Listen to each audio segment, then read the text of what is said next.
जय हिंद साथियों, good morning, Radhe Radhe. कैसे हैं आप सभी लोग? आई होप आप लोग अच्छे होंगे, स्वस्थ होंगे, मस्त होंगे और अपनी पढ़ाई अच्छे से कर रहे होंगे। तो एक बार फिर से स्वागत है आपके अपने चैनल रोली क्लासेस में। तो आज हम DSSB एएनएम एग्ज़ाम 2025 के बारे में चर्चा करेंगे, क्योंकि ये बहुत ही इम्पॉर्टेंट टॉपिक है। क्योंकि इसका जो एग्ज़ाम डेट है वो आ चुका है, 11 और 12 अप्रैल को 2025 में इसका एग्ज़ाम है। तो लास्ट दिनों में कैसे तैयारी करें और कैसे अपनी तैयारी को बूस्ट करें, उस बारे में आज हम लोग चर्चा करेंगे। जीरो से रिवीजन कैसे करें, एग्ज़ाम पैटर्न क्या रहने वाला है, टाइम टेबल क्या है, सिलेबस की संपूर्ण तैयारी कैसे करें। मतलब सभी बच्चे कर रहे हैं या कुछ बच्चों ने बहुत पहले से कई बार कर लिया होगा संपूर्ण सिलेबस की तैयारी। लेकिन कुछ ऐसे बच्चे हैं, जो कुछ ऐसी बहनें हैं जो मतलब जॉब भी कर रही हैं या कोई अदर वर्क भी कर रही हैं, उसके साथ साथ तैयारी कर रही हैं। तो उनके बारे में आज हम बात करने वाले हैं कि आप लास्ट दिनों में कैसे तैयारी करके अपना सिलेक्शन ले सकती हैं। तो ये एक महत्वपूर्ण टॉपिक है कि अंतिम दिनों में क्या तैयारी की जाए, कैसे तैयारी की जाए, क्या टाइम टेबल रखा जाए कि हम अच्छे से अपना जितना भी पोर्शन है, आप सभी को पता है जो DSSB एएनएम का एग्ज़ाम होता है उसमें 2 पोर्शन होते हैं, पार्ट 1 और पार्ट बी। पार्ट 1 में नॉन टेक्निकल पोर्शन आता है और पार्ट बी में टेक्निकल पोर्शन आता है।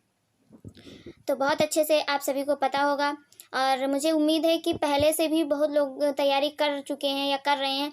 लेकिन कुछ ऐसे लोग हैं जिन्होंने अभी तक तैयारी अच्छे से नहीं की है, अब वो चाह रहे हैं कि हम तैयारी अच्छे से कर लें कुछ टाइम में। तो उनके लिए कुछ ट्रिकी चीज़ें हैं जो बताएंगे, शायद आप लोग फॉलो करें तो आप लोगों को अच्छे से सक्सेस या सफलता मिल जाए।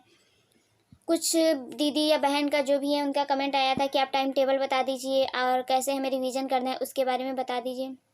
मुझे उम्मीद है कि आप लोग इन सब चीज़ों को, अगर आप लोगों ने वीडियो को अभी तक लाइक नहीं किया तो लाइक कर दीजिए, चैनल पे नए हो तो सब्सक्राइब कर लीजिए और जो भी आपके रिलेटिव हैं जो भी एग्ज़ाम देना चाह रहे हैं उन सब तक ये वीडियो को पहुंचा दीजिए। तो सबसे पहले हम बात करेंगे कि DSSB का सिलेबस क्या है, क्योंकि मेन टॉपिक यहीं से स्टार्ट होता है। अगर सिलेबस क्या है वो पता हो जाए तो उसके बाद हम उसका टाइम टेबल बनाएंगे कि टाइम टेबल क्या रहने वाला है आपके लिए। तो ये रहा आपका DSSB एएनएम का सिलेबस। इसमें ये जितने भी टॉपिक्स हैं आप सभी को पता है कि जो इसका एग्ज़ाम होता है वो 2 पार्ट में डिवाइड होता है, पार्ट ए और पार्ट बी। तो पार्ट ए में जितने भी टेक्निकल पोर्शन होते हैं वो सभी, नॉन टेक्निकल पोर्शन होते हैं वो पार्ट ए में आते हैं और पार्ट बी में टेक्निकल पोर्शन आते हैं।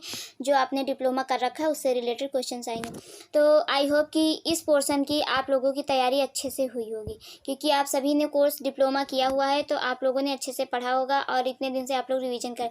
लेकिन आपका जो ये नॉन टेक्निकल पोर्शन है इसकी तैयारी मुझे उम्मीद है कि आप लोग अच्छे से कर रहे होंगे। लेकिन जिन्होंने अभी तक नहीं की है तो अब लास्ट दिनों में वो कैसे करेंगे।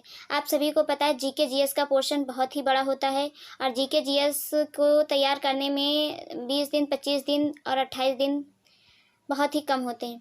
लेकिन कुछ ऐसी चीज़ें हैं जिनको आप तैयार करके थोड़े समय में कुछ अपना अच्छा कर सकते हैं। तो मैं इसके लिए टाइम टेबल भी बनाई हूँ और आप लोगों तक शेयर करूँगी कि इसका टाइम टेबल क्या रहने वाला है।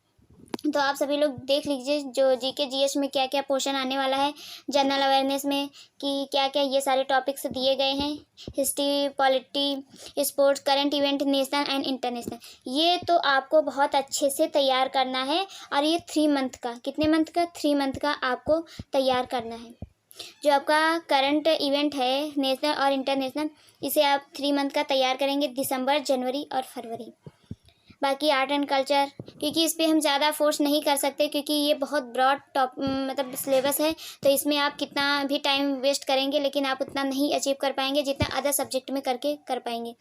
लेकिन इसमें आपके कुछ इंपॉर्टेंट टॉपिक हैं जिनको आपको अच्छे से करना है। जैसे पॉलिटी में अनुच्छेद, आर्टिकल वगैरह अच्छे से देख लेंगे और जो जितने भी संविधान संशोधन हैं उनको भी अच्छे से देख लेंगे।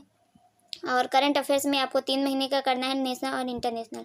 और बाकी जो दिल्ली से रिलेटेड करंट अफेयर्स है, नेशनल और इंटरनेशनल दोनों, उनको आप अच्छे से तैयार करेंगे। कौन कौन से समिट हुए हैं, कोई सम्मेलन हुआ है अगर कोई, या वहाँ पे कुछ भी हो रहा है तो उसके बारे में आप अच्छे से देख लेंगे। दूसरा ये आपका रीजनिंग का पोर्शन है, देख लीजिए रीजनिंग में कितने सब्जेक्ट हैं। ये मैं PDF आप उस पर मैं प्रोवाइड कर दूँगी तो आप लोग डाउनलोड कर सकते हैं। बाकी इसमें ये सारा दिया गया है कि कौन कौन से टॉपिक आपको रीजनिंग में सॉल्व करने हैं। ये आपका मैथ से रिलेटेड पोर्शन है। मैथ का ये बहुत ज़्यादा हार्ड मैथ नहीं आने वाली है। इसमें जैसे कि टेबल एंड ग्राफ है, टाइम एंड वर्क है, टाइम एंड डिस्टेंस है, मेंसुरेशन है, सिंपल एंड कंपाउंड इंटरेस्ट है, डिस्काउंट है, एवरेज है, प्रॉफिट लॉस है, SCF और LCM भी है। तो ये किस लेवल का आएगा? 10th लेवल का आएगा। अगर जिसकी भी थोड़ी मैथ अच्छी होगी तो वो लोग अच्छे से सॉल्व करेंगे, लेकिन जिनकी थोड़ी सी मैथ कमज़ोर है तो वो भी कोशिश करेंगे कि आप लोग प्रैक्टिस करेंगे तो हो जाएगा। अगर आप डेली 1 से 2 घंटे प्रैक्टिस करते हैं रीजनिंग और मैथ की तो आपका हो जाएगा, क्योंकि ये नॉन टेक्निकल पोर्शन है, इसलिए मैं बार बार कह रही हूँ कि आप लोग थोड़ा अच्छे से। फिर आपका हिंदी लैंग्वेज और इंग्लिश लैंग्वेज दोनों से क्वेश्चन है। यहाँ पे ऐसा नहीं है कि आप हिंदी या इंग्लिश में से एक को चूज़ करना है, यहाँ पे दोनों कंपलसरी है, आपको इंग्लिश भी करना है और हिंदी भी करना है। तो आप देख लीजिए इंग्लिश में और हिंदी में। हिंदी तो आपके लिए थोड़ा सा बेटर ही होगी, क्योंकि इसमें ज़्यादा कुछ नहीं, ग्रामर से कुछ आते हैं, वही विलोम पर्यायवाची इस तरह के आते हैं। बाकी सेंटेंस कैसे पैराग्राफ दिया होता है उसी से फाइंड करके आपको आंसर करने होते हैं। तो हिंदी का पोर्शन आपके लिए ज़्यादा टफ नहीं रहेगा, लेकिन थोड़ा सा इंग्लिश का पोर्शन टफ रहेगा, क्योंकि एकदम से अगर आप तैयारी कर रहे हैं तो थोड़ा सा टफ रहेगा। बाकी अगर आप पहले से कर रहे हैं तो उनके लिए बिल्कुल भी टफ नहीं रहेगा, क्योंकि इसमें बहुत ज़्यादा नहीं है। जिनकी इंग्लिश अच्छी है उनके लिए बेटर है, पर आप लोग कोशिश ज़रूर करेंगे कि आप लोग भी थोड़ा सा अच्छा कर पाएँ।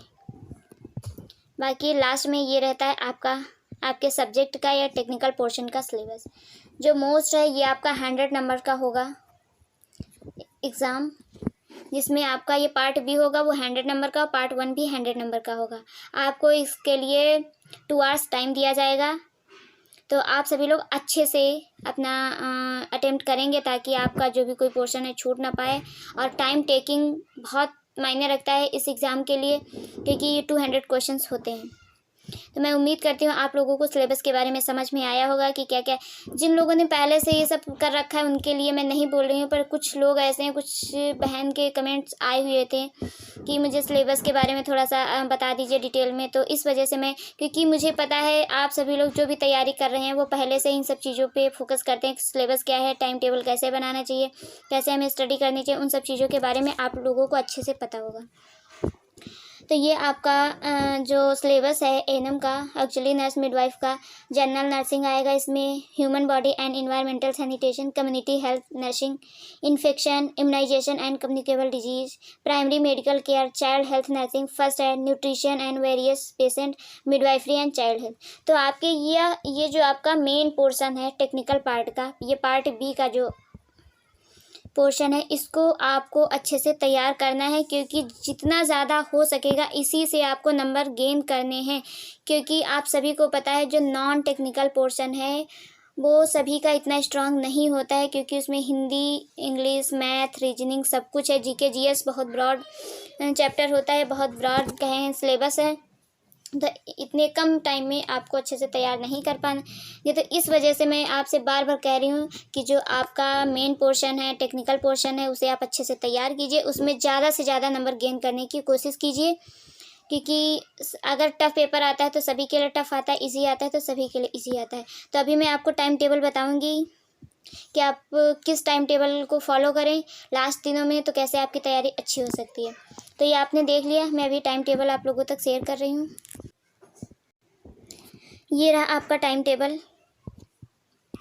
इसमें टाइम मैनेजमेंट अच्छे से किया गया है कि आपको डेली 6 से 7 घंटे डेली रूटीन वर्क में करना है, क्योंकि लास्ट दिनों में जितना ज़्यादा आप रिवीजन करेंगे उतना ही आपके लिए हेल्पफुल रहेगा, क्योंकि ये एग्ज़ाम इतनी जल्दी वैकेंसी भी नहीं आती है। तो मैं चाहती हूँ कि इस बार आप लोगों का सिलेक्शन फाइनल हो जाए। तो 7-8 घंटे भी पढ़ना पड़े तो कोई बड़ी बात नहीं है, क्योंकि लास्ट अब 28 डेज़ ही बचे हैं। तो इसमें क्या है आपका 7 से लेकर के 9 बजे तक, मॉर्निंग की बात है। नर्सिंग जो पोर्शन है या नर्सिंग पार्ट है, जो आपका टेक्निकल पार्ट है, उसको आपको मतलब स्टडी उस पर फोकस करना है, रिवीजन करना है, पढ़ना है। तो 2 आवर्स आपको नर्सिंग पार्ट में देना है मॉर्निंग में। फिर उसके बाद थोड़ा सा जो भी आपको लंच ब्रेकफास्ट वगैरह करना है कर लें, क्योंकि जब लगातार पढ़ाई करते हैं तो उसके बाद थोड़ा सा ब्रेक चाहिए होता है। फिर 9:30 से 11:30 तक आप लोगों को जीके जीएस करंट अफेयर, इसमें आपको टाइम देना है, पढ़ना है। और मैंने फिर बोला कि आपको 3 मंथ का करंट अफेयर्स नेशनल और इंटरनेशनल दोनों पे फोकस करना है। तो इस टाइम पे आप जीके जीएस में जो टॉपिक आपको टफ लगता है, जो आप कर सकते हैं, उन टॉपिक को आप पढ़ेंगे। बाकी फिर आपका दिन में जो भी वर्क होता है वो आप करिए। उसके बाद 4 to 5 PM आप रीजनिंग 1 आवर्स दीजिए।